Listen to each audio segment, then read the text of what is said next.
My name's Natalie. I'm 19. I'm from Texas, and I'm studying psychology currently. My mom had me when my parents were very young, and I'm the oldest of four.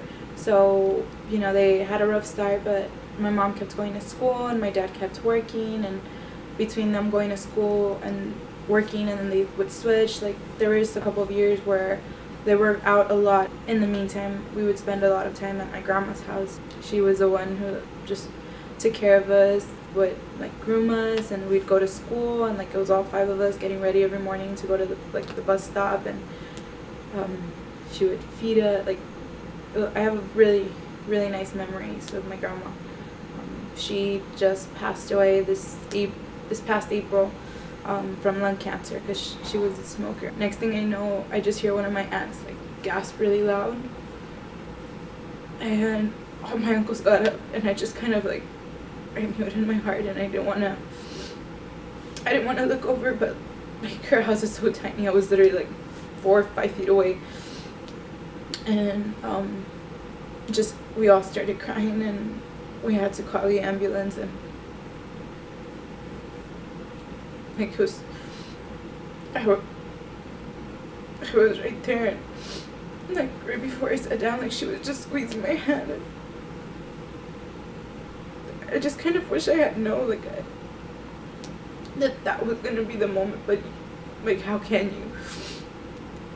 It was hard to deal with, and it was just harder knowing that literally just 10 seconds ago I was right there with her, and we were still she was still squeezing my hand, and then she was gone, just like that. It was a nice day. She looked just like she had been before. It was so sudden. Easily 5'9", 5'10", and she was just strong.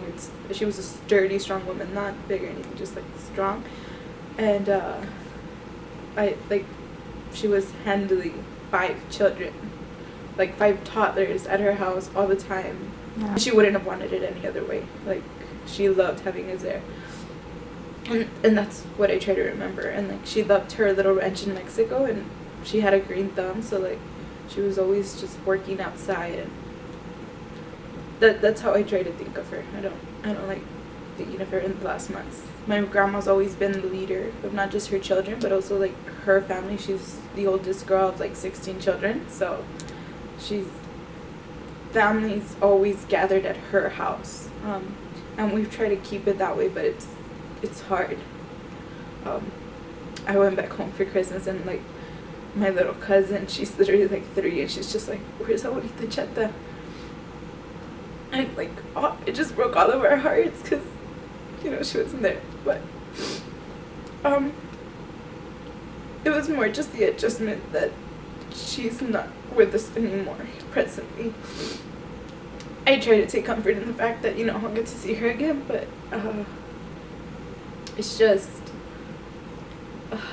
it's hard. I know in the church they always say don't worry about it, you get to see them soon, don't dwell on it.